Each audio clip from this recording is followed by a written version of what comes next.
Big boss Malayalam season 7 live അപ്ഡേറ്റ്സിലേക്ക് പോവാം. ഇന്ന് ഡ്രൈ ഡേ ആണെങ്കിലും എല്ലാവർക്കും നല്ല സുഖമുള്ള ഒരു ദിവസമായിരുന്നു കേട്ടോ. കാരണം നല്ല അമ്പൂർ ചിക്കൻ ബിരിയാണി ഒക്കെയാണ് ബിഗ് ബോസ് എല്ലാവർക്കും കൊടുത്തത്. കഴിഞ്ഞ ആഴ്ച നല്ലൊരാഴ്ച ആയതുകൊണ്ട് തന്നെ നല്ല ചിക്കൻ ബിരിയാണി ഒക്കെ കൊടുത്ത് എല്ലാവരും നൈസായിട്ട് ഫുഡ് അടിക്കുന്ന ഒരു കാഴ്ച കാണാൻ ഇടയായി ലൈവിനകത്ത്.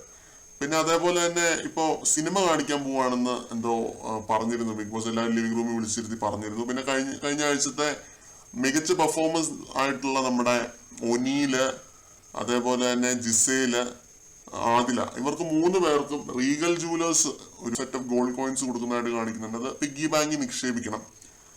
അവരുടെ ആ ഒരു ഇതുണ്ടല്ലോ, ആ ഒരു ഡ്രോയറിനകത്ത് വെക്കണം, ചെസ്റ്റ് ഓഫ് ഡ്രോയേഴ്സിനകത്ത് വെക്കണം.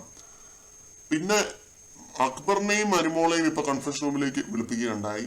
ഇവര് രണ്ടുപേരും ആദ്യമായിട്ടാണല്ലോ ഇങ്ങനെ കൺഫെഷൻ റൂമിലേക്ക് വിളിപ്പിക്കുന്നത്. പിന്നെ ഇവർ രണ്ടുപേരും ഒത്തുപോകാത്തവരാണ്, ആശയപരമായിട്ട് ഒരു രീതിയിൽ ഒത്തുപോകാത്തവരാണ്. നല്ലപോലെ ഇരുന്നൊന്നും സംസാരിക്കുന്നത് കണ്ടിട്ടില്ല, വഴക്കുണ്ടാക്കാനല്ലാതെ. അപ്പോൾ അതുകൊണ്ട് അനുമോള് പറയുന്നുണ്ട്, വഴക്കിടിപ്പിക്കാനാണോ ഇനി ബിഗ് ബോസ് വിളിപ്പിച്ചത്? അപ്പൊ ബിഗ് ബോസ് പറയുന്നുണ്ട്, വഴക്കിടിപ്പിക്കാനല്ല അനുമോൾ. കാരണം 50ാമത്തെ എപ്പിസോഡാണ് വരാനായിട്ട് പോകുന്നത്. നാളത്തെ എപ്പിസോഡ് 50ാമത്തെ എപ്പിസോഡാണ്. അപ്പോൾ അക്ബറിന്റെ നേതൃത്വത്തിൽ ഒരു ടീമും അനുമോളുടെ നേതൃത്വത്തിൽ വേറൊരു ടീമും കഥാപ്രസംഗം അവതരിപ്പിക്കണം. ഇതാണ് ബിഗ് ബോസ് പറഞ്ഞത്. 50 ദിവസത്തെ സംഭവങ്ങളെല്ലാം കോർത്തിണക്കി ഒരു കഥാപ്രസംഗം ഉണ്ടാക്കണം. അപ്പോൾ അതിനായിട്ടാണ് ഇവരെ രണ്ടുപേരെയും വിളിപ്പിച്ചിരിക്കുന്നത്.